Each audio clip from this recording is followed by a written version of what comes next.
le bétail électoral. On a utilisé des enfants pour pouvoir faire croire dans un but précis. Et c'est ça qui est critiquable. Que vous demandiez à des enfants de venir exprimer avec leurs mots à eux, avec leurs impressions, ce qu'ils peuvent ressentir, est dans leur intérêt. Donc, on ne peut pas mettre sur un même plateau, chers confrères, la présentation des enfants comme étant des gens qui viennent exprimer leurs désirs pour qu'on puisse les entendre, et la présentation des enfants qui sont utilisés dans le contexte que on voit là aujourd'hui. J'ai dit c'est déplorable. Voilà. Maître, personne de ces enfants-là, si on s'en tient à ceux qui sont là, n'a l'âge pour aller voter. Donc, parler de bétail, c'est une exagération, de mon point de vue. Donc, il faut rester je dis, restons sur terre, restons au Cameroun, ne faisons pas comme si on n'est pas au Cameroun. Je vous dis, tous les enfants qui étaient à cette manifestation étaient accompagnés d'adultes. Et vous auriez dû, pour qu'on soit très complet sur l'analyse, présenter les autres images. Parce que ce ne sont pas ces enfants qui ont organisé cette manifestation. Il y a des gens qui ont organisé cette manifestation qui sont des adultes. Très bien. Et il y a ce message d'un jeune, justement, qui nous permettra probablement de mettre un thème à ce plateau. Bonjour le plateau, je suis un jeune, mais je ne suis pas d'accord de l'implication des enfants dans les manifestations politiques. Ces adultes qui mobilisent les enfants des autres, est-ce que quelqu'un parmi eux a au moins un de ces enfants, petit-fils, très précieux dans ces lieux? Point d'interrogation. Car si c'était vraiment de bon cœur, nous devrions retrouver les leurs dans les groupes d'enfants. Le Cameroun est le seul pays où on voit ceci. Ailleurs, les enfants sont impliqués dans les manifestations de revendication de leurs droits d'enfant. Pas de campagne, c'est le disputateur qui le dit.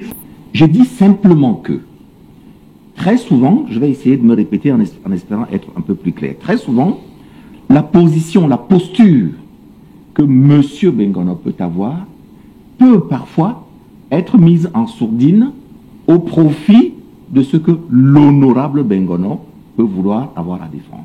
C'est de ce point de vue. Donc, entendons-nous bien. Maintenant, sur le fond, sur le 2 poids 2 mesures, je vais réitérer ce que j'ai déjà eu l'occasion de vous indiquer. Premièrement, il est arrivé dans votre débat à 2 reprises. La première, c'est que ce qui est autorisé au RDPC ne l'est jamais pour les autres partis politiques. Et pour le citoyen lambda, non encarté que je peux être, j'ai le droit de m'en plaindre. Parce que je ne retrouve pas dans l'expression des opinions diverses que proclame la Constitution l'opinion de ce que d'autres personnes que le RDPC peut offrir. Je ne la retrouve pas. Et c'est dommage parce que la mise en œuvre des droits n'est pas la même selon qu'on est du RDPC ou pas. Jusqu'à ce que le confrère apporte le deuxième problème qui est le 2 poids 2 mesures, qui est celui de ce qu'on ne peut pas en même temps, sans être contradictoire, prétendre que les enfants ne peuvent pas être sur la scène publique et en même temps les admettre, notamment dans le Parlement des enfants. Je pense que nous tous ici, nous savons très bien que dans tous les cas, les enfants font toujours l'objet d'une protection. Et qu'une protection est une mesure de faveur. En l'occurrence, nous ne sommes pas dans la manifestation d'une mesure de faveur. On est dans le cadre de ce que, sans être encore violent ou brutal, on a coutume d'appeler le bétail électoral. Je voudrais qu'on s'accorde sur la compréhension du mandat impératif nul, en vous remerciant déjà pour votre contribution en semaine, parce qu'on vous a contacté. Qu'est-ce qu'il faut comprendre, Maître Claude Assira, ensuite Stéphane Akwa, par ce concept du mandat impératif nul? Alors, je voudrais d'abord vous indiquer que le micro. Si, allez-y. Voilà, que votre présentation liminaire au tout début de ce propos comportait une chose qui était honnête, sincère, et une autre qui l'était un peu moins. Vous avez pratiquement planté le décor en indiquant qu'il y avait un vide juridique qui pouvait justement ouvrir la porte à toutes les spéculations. Là, je suis entièrement d'accord avec vous.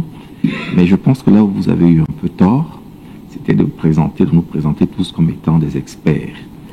Moi, je suis peut-être juriste, j'essaye modestement d'être avocat dans ma vie de tous les jours, mais avocat ne vous donne pas la science infuse. Je suis, comme avocat, juriste privatiste. Et donc, par conséquent, la question que vous posez ne relève pas de mon champ scientifique d'intérêt immédiat. Donc si je m'y intéresse, c'est uniquement comme citoyen et je vais dire peut-être un peu comme penseur. C'est tout. Donc je ne vais pas pouvoir vous dire ici des choses qui vont être transcendantes ou immanentes, qui doivent être considérées comme étant la science infuse. J'essaie juste d'apporter toujours, comme chaque fois que la question m'est posée, une contribution selon mon niveau de compréhension, moi-même, voilà, à la question de l'heure. Maintenant, pour répondre... Je vous propose cet exercice. Je vous en prie. Nous avons contacté un certain nombre d'enseignants, justement, pour comprendre ce à quoi renvoie cette question de mandat impératif nul. Parmi eux, le professeur Mathias Sereko Onanguiné. Si vous voulez, je partage avec vous ce qu'il nous a dit, et sur la base de ça, vous pouvez soit réagir ou bien nous donner vos éléments de compréhension. Voici ce qu'il dit, le professeur Mathias Sereko Onanguiné. La notion de mandat impératif nul est énoncée dans l'article 15 alinéa 3 de la Constitution. Elle concerne seulement l'exercice du mandat du député au sein de l'Assemblée nationale. On ne peut s'en prévaloir pour des activités qui n'ont rien à voir avec le mandat représentatif exercé. L'article de la Constitution qui est pertinent pour l'élection présidentielle, c'est l'article 6, alinéa 6, qui dispose que c'est la loi, le code électoral en l'occurrence, qui fixe le régime de l'élection présidentielle.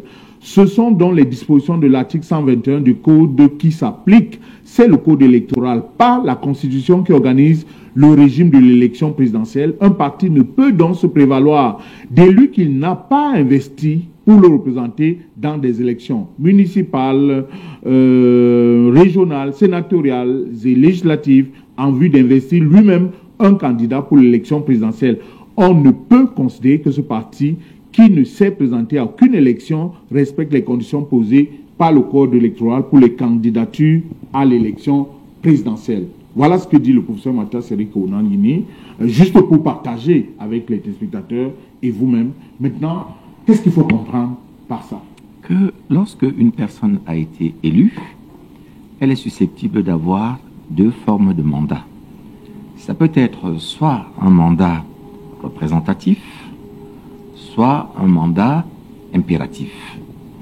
Et on considère habituellement que le mandat impératif impose une discipline stricte, rigide, une sorte de dogme à celui qui en est investi. Ça veut dire en d'autres termes que, pour dire les choses simples, si éventuellement l'honorable Bengonan avait eu un mandat impératif, la question qui est débattue à l'Assemblée nationale lui impose de nous dire que ce que, en coulisses, son parti, le RDPC, lui impose de dire et pas autre chose. Et évidemment, ça portait atteinte à la liberté et à l'indépendance de la personne et du député qu'il peut être. C'est la raison pour laquelle, moi, il me semble que la Constitution a bien fait en lui disant, à partir du moment où vous avez été élu, vous n'êtes plus le député du RDPC, vous n'en êtes plus prisonnier, vous devenez le député de la nation. Ça veut dire que vous parlez, vous avez le droit, si dans votre conscience, vous estimez que ce que votre parti a pu vous dire en coulisses, juste une petite parenthèse pour vous dire que ce détachement-là existe, le parquet a la possibilité de... Il y a une discipline également dans les fonctions, je parle sous le contrôle de mon confrère. Le parquet est tenu à la subordination hiérarchique uniquement dans ses écrits. Lorsqu'il reprend la parole oralement, il a la possibilité de le dire ouvertement ce qu'il a envie de le dire. C'est la distinction, le départage qu'on fait entre l'homme et la fonction qui est la sienne. On reconnaît à l'homme la liberté, l'indépendance qu'il peut exprimer, mais dans sa fonction, on le rattache à un. Donc, il serait investi d'une mission parce que le parti lui donne, on a besoin d'investiture. Et peut-être que c'est de là où naît l'ambiguïté, parce que vous allez voir que on va se poser la question à un moment donné de savoir, est-ce que le mandat qu'on vous donne, dès lors que vous avez la possibilité, vous êtes tenu absolument de vous y tenir, enfin vous n'êtes pas tenu de vous y tenir, est-ce que le fait de vous en détacher vous laisse donc la possibilité de vous balader librement comme vous voulez. Autrement dit, à quoi sert l'investiture? L'investiture, il m'a semblé, même si la loi ne le dit pas explicitement, que pour aller à la conquête des suffrages. Elle devait être un élément de vérification de la présentabilité, de l'honorabilité. Voilà. C'est la raison pour laquelle je pense que même nous, dans nos groupes WhatsApp, voilà, vous avez deux façons d'accéder à un groupe WhatsApp qui n'est pourtant pas un modèle de représentation. On vous dit, voilà, soit vous en avez, ils sont totalement ouverts, vous pouvez entrer. Il y en a d'autres où vous allez avoir besoin d'être adoubé par 1, 2, 3 ou 4 membres pour être sûr qu'on ne va pas admettre n'importe qui. Et ça me semble être une mesure élémentaire de précaution et de garantie de, je veux dire, du sérieux de l'activité qu'on y fait. Donc, le Cameroun, la Constitution du Cameroun, article 15, a décidé que ça ne pouvait pas être un mandat impératif et que la personne avait donc la liberté. Donc, il était un représentant de la nation. Mais ce que dit le professeur Onanguini, je suis entièrement d'accord avec lui, c'est que ça ne, et c'est important, il a dit dans l'exercice. Parce que vous avez deux choses qu'il faut prendre en compte. Il y a l'investiture dans un mandat et il y a l'exercice du mandat. Donc, le mandat impératif ne concerne que l'exercice. Nous, notre problème à nous, il est au niveau de l'investiture. Et c'est là où, malheureusement, la loi ne dit pas grand-chose. Et c'est pour ça que je retombe, voilà, vu sur ce que je vous disais tout à l'heure. Vous avez entièrement raison quand vous dites que c'est un vide juridique. Il y a une question dans lequel, évidemment, les interprétations sont libres en fonction des intérêts du moment. Il y a un sous-thème qu'on a bien voulu consacrer à cette question. Y a-t-il un vide juridique? Alors, avec vous, je corse un peu la question.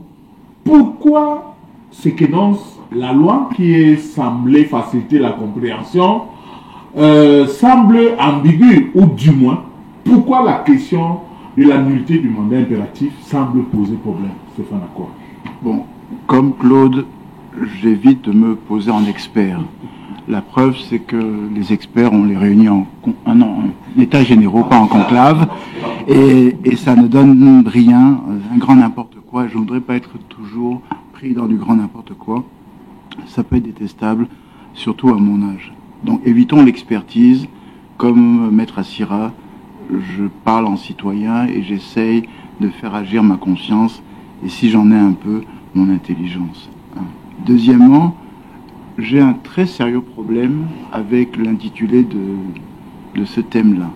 Parce que le mandat impératif, pour ce que j'en ai gardé comme définition de mes années d'études en sciences politiques, c'est effectivement le fait qu'on ne peut pas élire quelqu'un pour qu'impérativement il vote un certain type de loi ou il adopte une certaine posture dans une assemblée.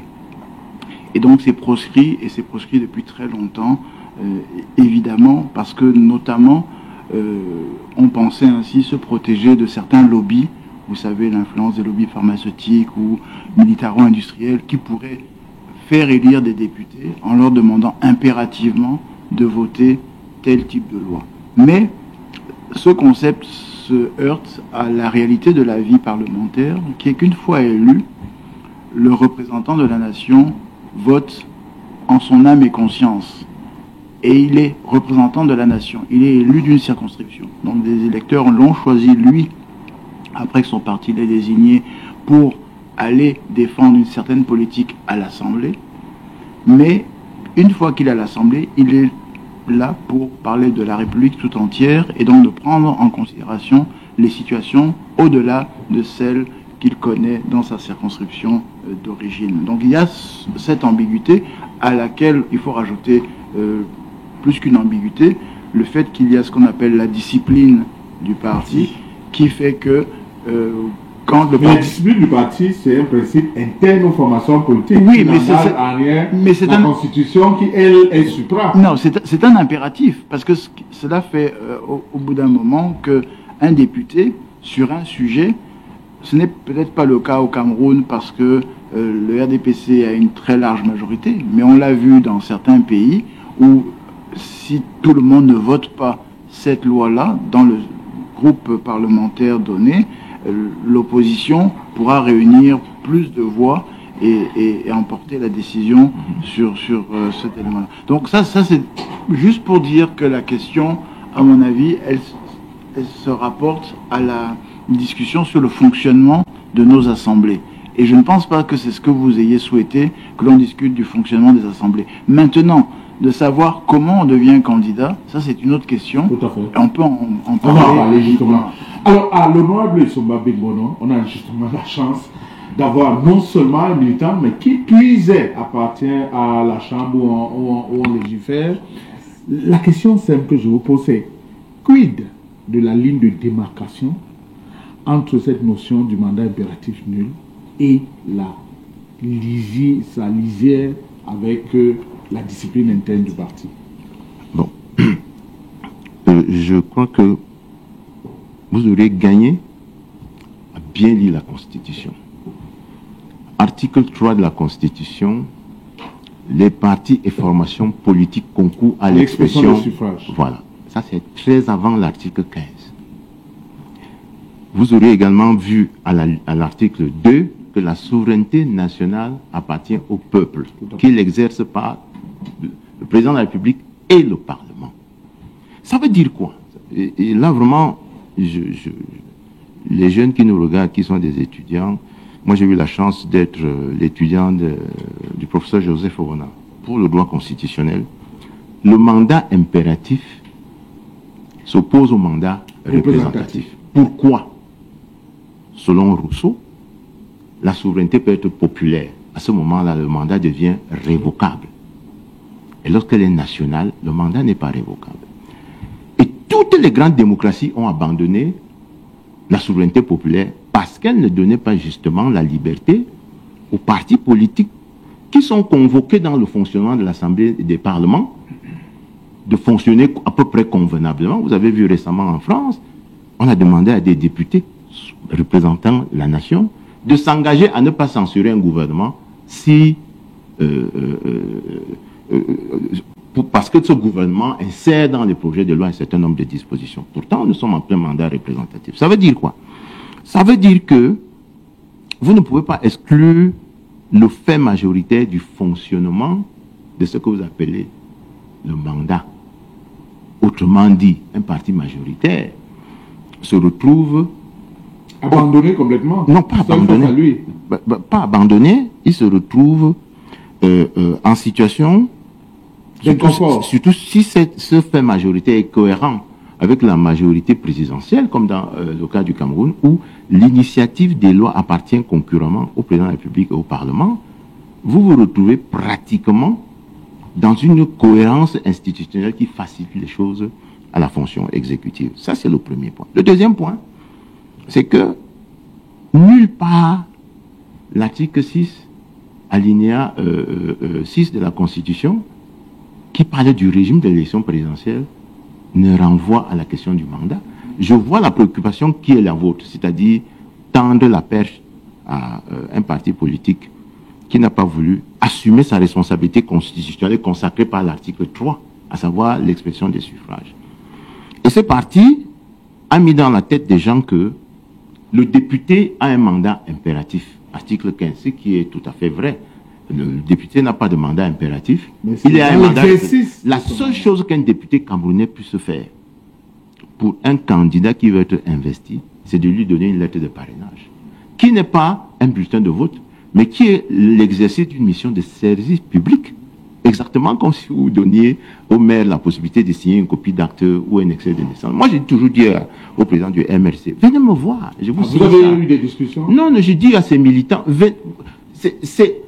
lorsque le député, l'élu ou les personnalités dont on parle à l'article 121 font ça, ce n'est pas un acte d'adhésion au parti politique, c'est une mission de service public. Ça veut dire quoi?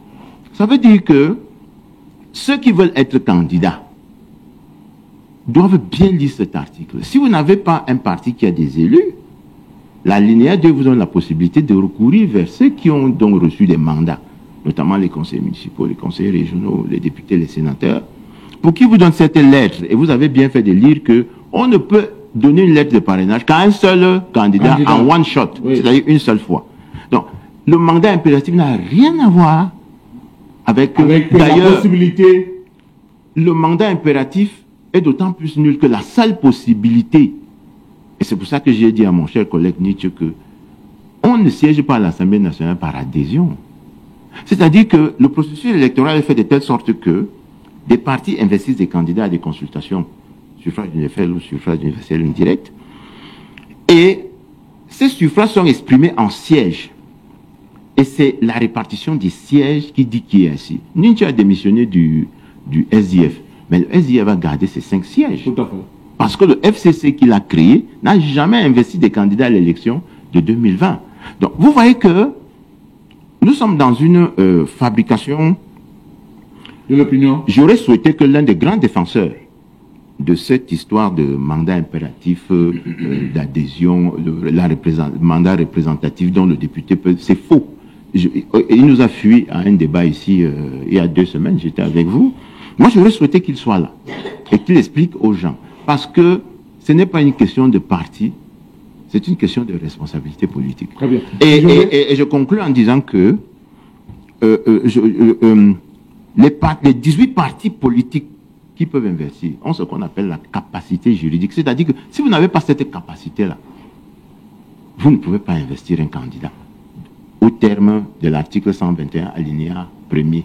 En revanche, vous pouvez aller verser signature alinéa 2 pour que votre candidat se présente comme candidat indépendant. C'est la seule possibilité ouverte au MRC. J'ai envie de vous rappeler d'ailleurs que sur ce plan, vous n'êtes pas très loin de ce qu'a expliqué Maître Assira dans son poste, où il est formel. Non, c'est la capacité juridique, le MSL l'a pas. Alors, mais finalement, on a le sentiment, Maître Sama, que le législateur, je ne sais pas si c'est fait exprès, crée une sorte de embrouillamini ou d'ambiguïté qui rappelle ce que le Noir disait tout à l'heure, les partis politiques concourent à l'expression des suffrages, c'est-à-dire il revient à eux le droit d'investir les candidats aux élections, mais après, rappelle que le mandat impératif est nul. C'est-à-dire, quand bien même les partis politiques concourent à l'expression des suffrages, c'est-à-dire investissent les candidats, une fois qu'ils ont eu le mandat du peuple, eh bien, ils peuvent s'affranchir ou peut-être même s'aliéner ce diktat des partis politiques. Alors, Armand, je vais vous surprendre. Pour moi, il n'y a pas d'ambiguïté. Pour moi, il n'y a d'ambiguïté ni dans la Constitution, ni dans le Code électoral. Il n'a été créé aucune ambiguïté par le législateur pour la simple raison que la question du mandat impératif n'influence même pas, elle n'impacte pas la question de l'éligibilité d'un candidat, parce que le débat de fond est de savoir, et l'honorable l'a évoqué tout à l'heure, était de savoir si le candidat potentiel, Maurice Kamto, le professeur Kamto, pourrait éventuellement être investi par des élus ayant démissionné d'autres formations. Exactement. Il n'y a pas d'ambiguïté parce que de toute façon, comme je le disais dès le départ, dans une discussion précédente, le professeur Maurice Kamto, même lorsqu'il a démissionné, savait qu'il pourrait se présenter. Grand expert du droit, options qu'on a évoquées. Grand expert du droit, il savait qu'il pouvait se présenter. C'est nous-mêmes qui avons créé le débat autour de cela. Parce que même s'il reste dans le cadre du MRC, il peut effectivement bénéficier des signatures des différents élus et être effectivement investi par le MRC et se présenter comme candidat à l'élection présidentielle. Mais Maître Sama, vous savez parfaitement pourquoi nous faisons ce débat aujourd'hui. C'est que pendant que nous sommes en pleine émission en direct, il y a une cérémonie prévue à Bafoussam où des élus qui ont démissionné des formations politiques rejoignent la formation politique et depuis quelque temps, ils alimentent l'idée selon laquelle ces élus les ayant rejoints, ils ont désormais des élus. Vous le savez parfaitement. Non. C'est pour ça que je dis qu'il n'y a pas d'ambiguïté sur cette question-là. Le parti politique, comme il a été dit tout à l'heure, le parti politique investit un candidat. C'est sa première mission. C'est ainsi qu'il concourt à l'expression des suffrages, en investissant un candidat. Lorsqu'il a investi le candidat, il l'investit à l'effet de se présenter, parce que ça aussi c'est une nuance qu'il faut faire sur la question du mandat. Le mandat dont on parle, c'est celui qui est donné par le peuple ou par le parti politique. Le parti politique vous investit à l'effet de vous présenter comme candidat à l'élection présidentielle pour parler de cette élection-là. Maintenant, qu'est-ce que vous allez faire lorsque vous serez président? Cela ne vous lie plus au parti. Parce qu'à ce niveau, effectivement, ce n'est pas un mandat impératif. Le parti n'a pas dit, lorsque vous serez président, nous voulons, par exemple, que l'autoroute Yaoundé-Douala soit faite en 6 mois. Non, le mandat que le parti vous donne est de vous présenter à l'élection présidentielle. Est-ce que le MRC a la capacité d'investir le candidat Kamto? Est-ce qu'il a la capacité? Que dans les conditions. Il ne peut le faire que dans les conditions de la loi. Parce que s'il investit le professeur Kamto et que les conditions de la loi ne sont pas respectées, cette candidature sera rejetée. Alors, Maître Sama, justement, venons-en au but. Je l'ai dit tout à l'heure, Maître Claude Assira a commis un poste, il est là, Dieu merci. Mais je lis déjà une partie pour vous relancer justement. Après avoir évoqué la compréhension du mandat impératif, il poursuit. La zone d'obscurité est celle de savoir si des élus déjà élus et qui viendraient à abandonner le parti qui les a investis pour l'élection, pour une inscription ad hoc dans le parti qui veut présenter un candidat à l'élection présidentielle, confère à celui-ci la capacité d'investir. Écoutez bien la réponse qu'il souligne en gras. La loi est muette là-dessus. Mais comme se le dit déjà, le caractère impératif ou représentatif du mandat n'est pas ici en cause. Il parle la loi n'a même pas besoin de se prononcer sur cette question. Elle va de soi. Je vous prends un titre d'exemple la situation dans laquelle le RDPC a investi l'honorable Bongono et Soumba Bongono pour se présenter aux législatives. Il siège à l'Assemblée nationale parce qu'il a été investi par le RDPC. Et lorsqu'on décompte le nombre de députés du RDPC, il en fait partie. Le nombre de sièges, j'ai envie de dire, occupés, le nombre de sièges, pas le nombre de députés, mais le nombre de sièges. Son siège est celui du RDPC. Alors, l'honorable Soumba Bongono peut partir du RDPC, si bon lui semble, mais au sein de l'hémicycle, ce siège-là est le siège du RDPC. Parce qu'il peut être occupé par le suppléant. Le suppléant.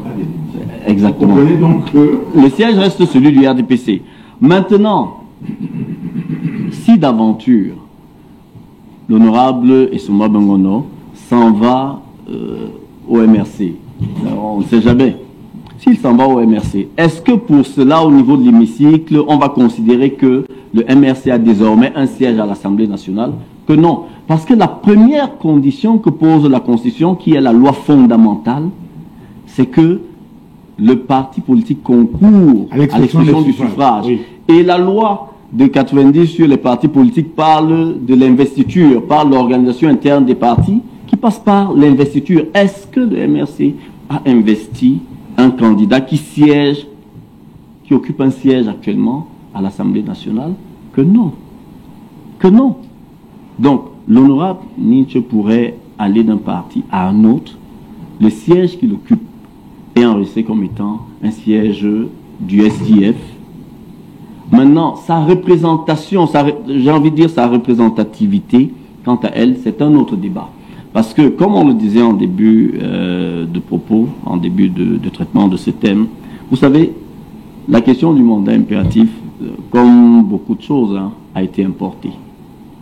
Elle a été importée du Royaume-Uni au XVIe siècle. Au XVIe siècle.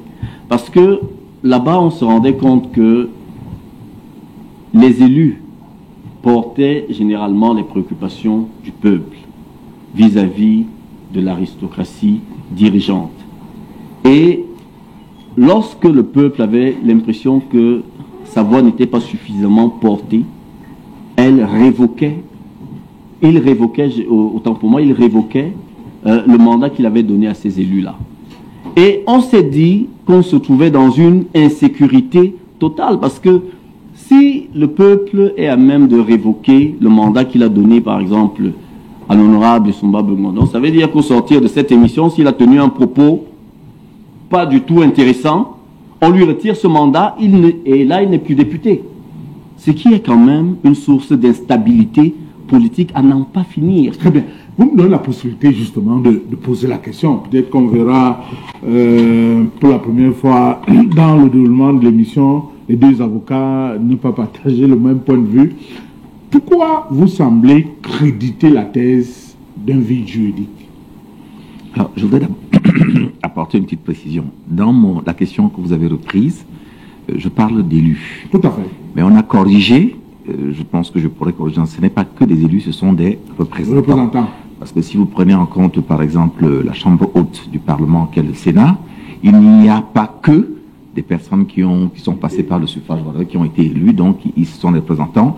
J'incline à penser que c'est plutôt représentants qu'il faudrait comprendre et pas seulement élus. C'est-à-dire que peu importe que le membre ait eu le suffrage ou qu'il ait été désigné par le président de la République. Voilà, donc corrigeons ça.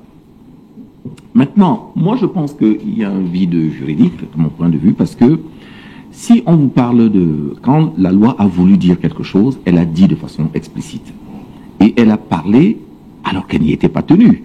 Elle aurait pu laisser le soin aux partis politiques de déterminer les conditions, ou alors tout simplement au jeu politique de déterminer le rapport de force. C'est ça. Mais la loi a voulu dire de façon précise que le mandat ne peut pas être un mandat impératif. En revanche, sur ce point-là, qui est celui de savoir à partir comment va-t-on faire? C'est-à-dire que, vous savez, en droit pénal, on vous dit quand la loi veut quelque chose, elle le dit, quand elle ne le veut pas, elle le tait. Elle laisse le flou. Tout à fait. Et le législateur, il lui arrive de créer lui-même l'ambiguïté en faisant, passez-moi l'expression, une filouterie, c'est ce qu'elle veut dire. Qui naît du silence. Je ne sais pas si c'est une filouterie. Peut-être simplement que on n'y a pas pensé. Vous savez, la loi, c'est pas pour rien que, et c'est pour ça que moi je regrette qu'il n'y ait pas d'alternance au Cameroun, parce que je pense que les alternances successives contribuent à mieux adapter la loi à sa réalité. La loi est destinée à aider... Le droit déjà, d'une façon globale, permettez-moi juste d'ouvrir une petite parenthèse, est défini comme étant l'ensemble des règles qui gouvernent la vie des individus dans une société et à un moment donné. Donc la loi est à la fois, le droit d'une façon globale, est fils et de son époque et également du lieu dans lequel il y a une dimension spatio-temporelle de la loi. Donc c'est la raison pour laquelle, si vous éliminez l'élément l'élément époque, vous risquez de mettre la loi en déphasage. Aujourd'hui, quand on vous dit par exemple les mœurs, l'appréciation des mœurs aujourd'hui, en 2025, ne peut pas être la même que celle qu'elle était, par exemple, en 2000. Tout à fait. Donc, si vous n'avez pas un texte qui suit cette évolution de la société... On n'a pas besoin d'alternance forcément pour arrimer les textes à l'ère du temps, non? Je ne vais pas vous raconter l'histoire que j'ai racontée ici il y a encore 2 ou 3 semaines. Je ne sais pas si vous étiez là ce jour-là, mais j'ai raconté toujours ce qui est vrai. Hein, c'est une petite histoire. Je suis désolé de me remettre encore en scène, mais je raconte toujours parce qu'elle est vraie. J'ai un ami d'enfance avec lequel on a grandi, qui lui a la liberté de me dire ce que il pense, voilà, sans aucun filtre, qui entre un jour à mon cabinet et qui voit une toile d'araignée, cabinet dans lequel je vis depuis à peu près 11, 12, 13 ans. Et pour moi, la toile d'araignée a fini par rentrer dans mon inconscient, tout à fait, de sorte que je n'ai plus le recul qui me permette de la voir. Et il a fallu que lui, pour la première fois, ça faisait longtemps que je ne l'avais pas vu, il entre, il me dit, bah tiens, écoute Claude, regarde. Donc, mais regarde cette toile d'araignée. Je le dis pour dire que quand vous êtes aux affaires pendant 43 ans, vous ne voyez plus la toile d'araignée. C'est pour ça qu'un ministre nous a dit que lui, il ne voit pas les poubelles. Il ne voit pas les trous, parce qu'il a fini par s'y habituer. Ça fait partie du décor, c'est normal. Je suis désolé pour vous, Nora. Moi, je vous ai dit, encore une fois, j'apprécie, vous avez le sens au moins du recul, que malheureusement, beaucoup de vos collègues ne savent pas souvent avoir, ou quand ils l'ont, refusent de l'indiquer, le dit publiquement. Pour la protection encore de son mandat, voilà, et autres. C'est pour ça que je pense qu'une alternance partout dans tous les pays du monde, elle est bien. Regardez le Gabon. Le Gabon, il n'y a pas eu un grand changement. Et même d'ailleurs, le changement qui a été fait est totalement en contradiction avec les convictions qui sont les miennes. Parce que j'espère bien que le jour où il va y avoir un changement au Cameroun, ce ne sera pas un changement militaire. Et pourtant, qu'on le veuille ou pas, le Gabon, voilà, est un pays qui est rentré dans une nouvelle dynamique, qui apporte... Une alternance, c'est bien pour la démocratie. C'est la raison pour laquelle moi j'appelle à un changement. de l'équipe, la démocratie, voilà, s'ils peuvent aller pendant quelque temps, 7 ans, se reposer un peu, réfléchir à une meilleure façon d'organiser. Pour revenir au débat, Maître Assira, ça ne vous ferait dites pas qu'il y a de un mal. vide juridique. Mais je pense donc que pour moi, si le législateur, c'est vous qui m'avez entraîné, hein, donc, si vous voulez pas qu'on fasse des digressions, ne me posez pas de questions, parce que je ne fais que répondre à vos questions. Si le législateur avait voulu régler d'un point de vue, de façon précise, la question, je pense qu'il aurait pu rajouter un alinéa en disant que, voilà, toutefois, lorsque vous avez été élu, sous l'étiquette d'un parti politique, votre élection ne vous donne pas la possibilité d'aller marchander cela ailleurs. Non, malheureusement, ça n'a pas été dit, et c'est ça qui laisse libre cours à toute forme de supputation, et je peux comprendre que ceux qui ont un intérêt ponctuel à un moment donné, voilà, peuvent parfaitement essayer de s'engouffrer dans cette brèche-là.